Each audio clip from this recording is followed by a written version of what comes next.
Assalamualaikum warahmatullahi wabarakatuh. Pada kesempatan ini, saya Leli Normalia, NPM 1211241272, mahasiswa pasca sarjana program studi MSDM Universitas Sangga Buana Bandung, akan mempresentasikan hasil analisis desain audit SDM dalam mengatasi krisis turnover dan burnout tenaga kesehatan di Rumah Sakit Harapan Sehat.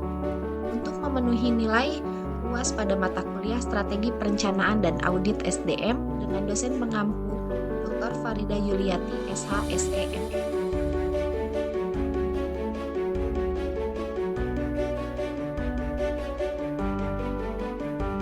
Kondisi ideal berbanding terbalik dengan situasi yang sedang dihadapi oleh Rumah Sakit Harapan Sehat. Rumah Sakit Harapan Sehat merupakan sebuah rumah sakit swasta tipe B yang didukung oleh jumlah pegawai sekitar 850 orang. Keseluruhan pegawai tersebut terbagi ke dalam kelompok tenaga medis, tenaga keperawatan, tenaga kesehatan lainnya, serta tenaga administrasi. Meskipun operasional dengan skala sumber daya yang cukup besar, dalam 2 tahun terakhir, rumah sakit ini menghadapi berbagai persoalan SDM yang serius dan mengancam stabilitas pelayanan. Kondisi kritis saat ini adalah tingkat turnover. Perawat mengalami peningkatan yang sangat tinggi hingga mencapai 28% per tahun. Banyaknya tenaga kesehatan yang mengeluhkan kondisi kelelahan parah atau burnout sebagai akibat dari tingginya beban kerja. Serta tingkat absensi pegawai mengalami peningkatan secara signifikan. Dan sistem penilaian kinerja yang berjalan saat ini dianggap tidak objektif dan belum dikaitkan dengan program pengembangan karir karyawan. Fenomena turnover yang mencapai 28% serta tingginya kasus burnout dan absensi merupakan sinyal bahaya bagi rumah sakit karena hal ini dapat berdampak langsung pada penurunan mutu layanan medik dan meningkatnya potensi medical error. Di sisi lain, efisiensi dalam sistem pelatihan dan penilaian kinerja menunjukkan adanya kelemahan fundamental dalam fungsi manajerial SDM.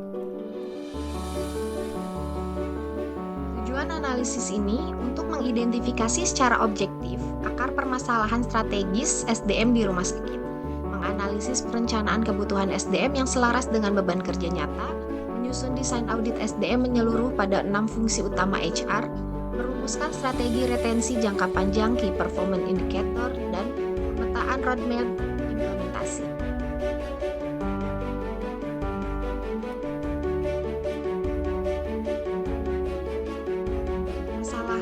Strategis SDM, identifikasi krisis operasional dan manajerial. Yang pertama ada tingkat turnover kritis. Terjadi lonjakan turnover khususnya pada tenaga perawat yang mencapai angka 28% per tahun. Angka ini tergolong sangat tinggi untuk industri layanan kesehatan dan mengindikasikan ketidakmampuan rumah sakit dalam mempertahankan talenta terbaiknya, yang berujung pada tingginya biaya rekrutmen ulang dan hilangnya kesinambungan perawatan dan pasien. Yang kedua, kelelahan kerja atau burnout akibat beban kerja yang tidak proporsional.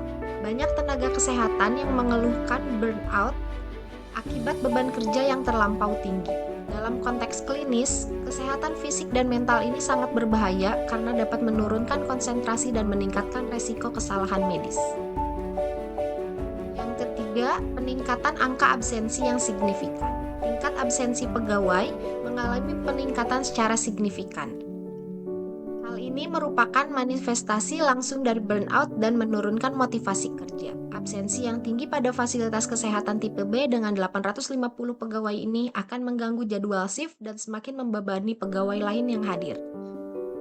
Krisis keterikatan pegawai. Hasil survei internal menunjukkan rendahnya kepuasan kerja dan keterikatan pegawai di lingkungan rumah sakit. Pegawai yang tidak terikat cenderung bekerja hanya sekedar menggugurkan kewajiban tanpa adanya komitmen ekstra terhadap visi rumah sakit maupun kualitas pelayanan kepada pasien. Inefisiensi program pengembangan kompetensi. Program pelatihan yang berjalan selama ini belum berbasis pada analisis kebutuhan kompetensi karyawan. Menyebabkan investasi rumah sakit pada bidang pelatihan menjadi tidak tepat sasaran dan gagal menutup skill gap yang sebenarnya dibutuhkan oleh tenaga kesehatan maupun non-kesehatan. Yang terakhir, ada sistem penilaian kinerja dan karir yang bias. Sistem penilaian kinerja saat ini dianggap tidak objektif dan dan belum dikaitkan dengan program pengembangan karir. Ketidakjelasan jalur karir dan sistem penilaian tidak adil ini menjadi salah satu pendorong utama hilangnya motivasi berprestasi, yang pada akhirnya memicu tenaga kesehatan untuk mencari peluang di luar rumah sakit.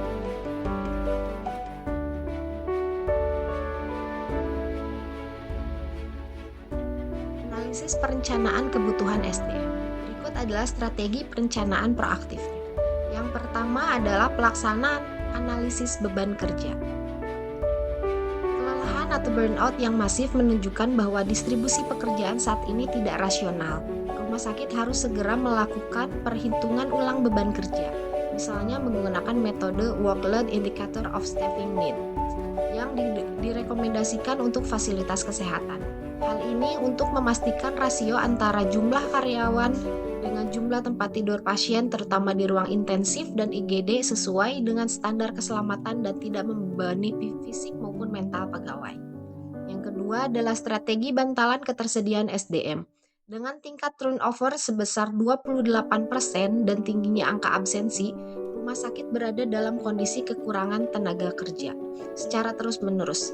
Perencanaan SDM harus memasukkan kuota buffer untuk menutupi jadwal shift yang kosong, sehingga akibat absensi mendadak, pegawai yang tidak hadir tidak harus mengambil kerja lembur paksa yang memicu burnout berkelanjutan. Yang ketiga, pemetaan kebutuhan berbasis kompetensi. Karena selama ini program pelatihan belum berbasis pada analisis kebutuhan kompetensi, maka perencanaan SDM ke depan harus difokuskan pada pemetaan skill gap. Perencanaan tidak hanya menghitung berapa banyak orang yang dibutuhkan, tetapi juga keahlian apa yang wajib dimiliki. Hal ini akan menjadi dasar yang valid untuk menyusun anggaran dan silabus program pelatihan dan pengembangan. Lalu yang keempat itu adalah proyeksi rekrutmen proaktif. Berdasarkan data historis turnover 28% tersebut, divisi SDM sudah bisa memproyeksikan estimasi jumlah perawat yang mungkin akan keluar dalam 1 tahun ke depan. Oleh karena itu, perencanaan rekrutmen harus berjalan mendahului kekosongan formasi.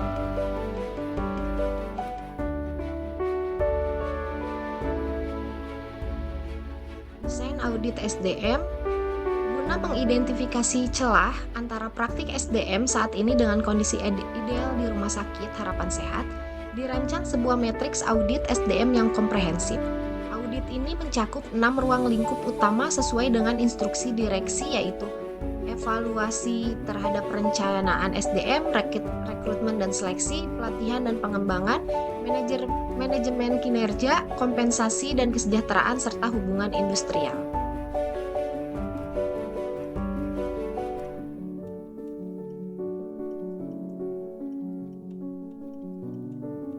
Berikut adalah root cause analisisnya. Akar penyebab turnover 28% dan burnout. Pada faktor manusia, ini terdapat kelelahan fisik dan mental karena beban kerja harian yang tidak proporsional menyebabkan tenaga kesehatan, terutama perawat, mengalami kelelahan parah. Lalu ada motivasi dan keterikatan rendah.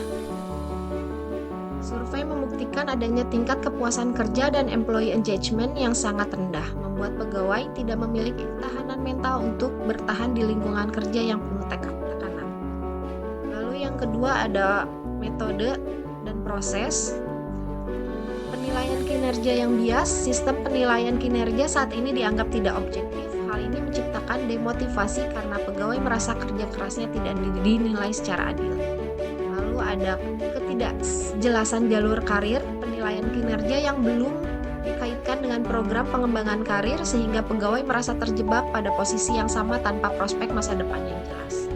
Lalu ada pengembangan SDM yang tidak tepat sasaran, pelaksanaan program pelatihan belum berbasis pada analisis kebutuhan kompetensi. Akibatnya perawat tidak dibekali dengan keterampilan atau metode kerja baru yang dapat membantu mereka bekerja lebih efisien. Lalu yang ketiga ada faktor lingkungan.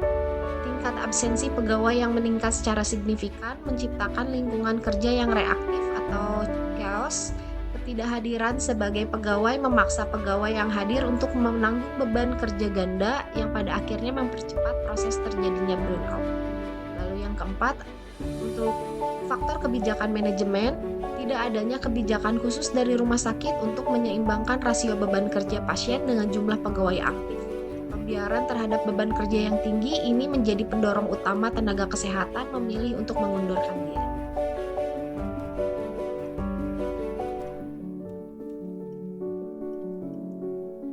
Berikut adalah rekomendasi strategi jangka panjangnya. Yang pertama, restrukturisasi beban kerja.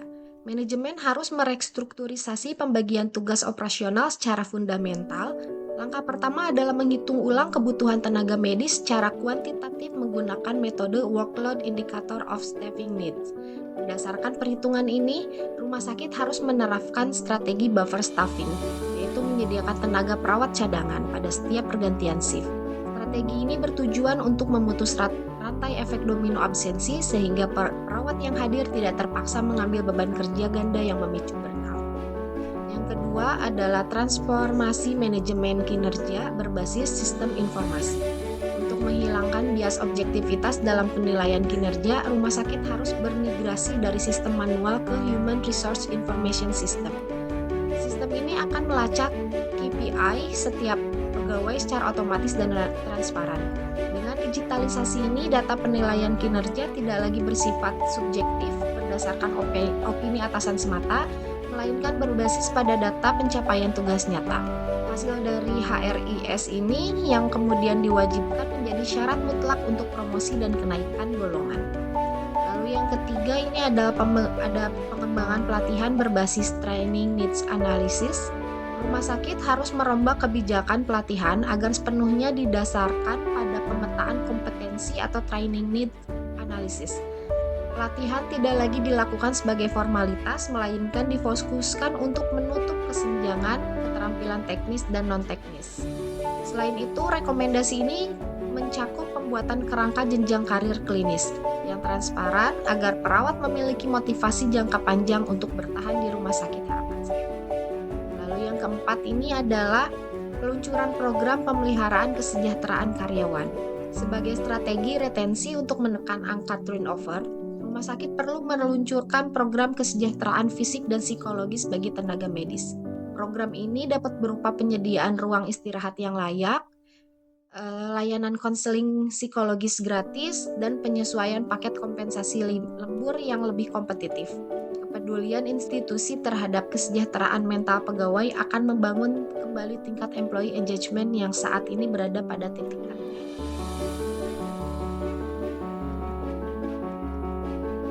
Berikut adalah target keberhasilan KPI. Ruang lingkupnya ada retensi pegawai, produktivitas, digitalisasi SDM, pengembangan, dan kesejahteraan. Ini untuk kinerja utamanya dan ini target keberhasilannya. Tingkat turnover perawat klinis tahunan targetnya turun dari 28 menjadi di bawah 10%. Lalu untuk produktivitasnya tingkat absensi tanpa keterangan per bulan turun di bawah 5%. Untuk adopsi HRIS-nya untuk manajemen kinerja 100% pegawai menggunakan HRIS. Program pelatihan berbasis data kompetensinya 100% pelatihan selaras dengan TNA. Skor kepuasannya mencapai target minimal 80% per 100.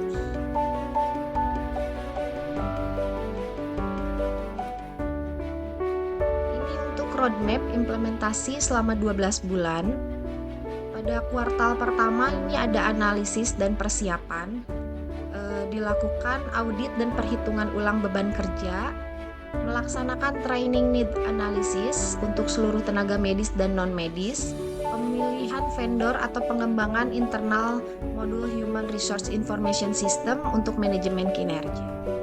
Lalu pada kuartal 2 ini fase restrukturisasi dan digitalisasi. Menerapkan strategi buffer staffing pada penjadwalan shift perawat, meluncurkan sistem HRIS dan melakukan sosialisasi serta pelatihan penggunaan sistem kepada seluruh kepala ruangan dan manajer, dan merilis employee wellness program termasuk perbaikan ruang istirahat dan penyediaan layanan konseling. Lalu pada kuartal 3 ini adalah fase eksekusi strategi atau penerapan penuh. Melaksanakan program pelatihan teknis dan non-teknis yang telah disesuaikan dengan hasil TNA, menjalankan siklus penilaian kinerja pertama secara online dan real time menggunakan HRIS, pemetaan jenjang karir klinis berdasarkan data objektif dari sistem. Lalu pada kuartal 4 ini adalah tahap evaluasi dan standarisasi. Mengukur ulang tingkat turnover dan absensi pasca implementasi strategi baru, melakukan survei kepuasan karyawan secara anonim untuk menilai efektivitas wellness program, menjadikan seluruh prosedur baru, pengisian HRIS, siklus DNA sebagai standar operasional prosedur SOP baku rumah sakit harapan sehat.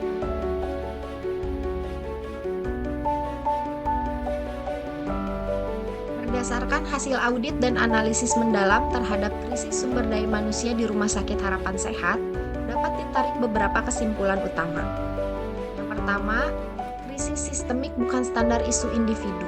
Yang kedua, ketidakseimbangan beban kerja dan ketiadaan strategi retensi. Yang ketiga, kelemahan tata kelola SDM. Lalu untuk sarannya, manajemen Rumah Sakit Harapan Sehat harus segera mengadopsi instrumen WISN, menjalankan digitalisasi penilaian melalui HRIS, dan serius berinvestasi pada wellness program guna menyelamatkan operasional layanan kesehatan.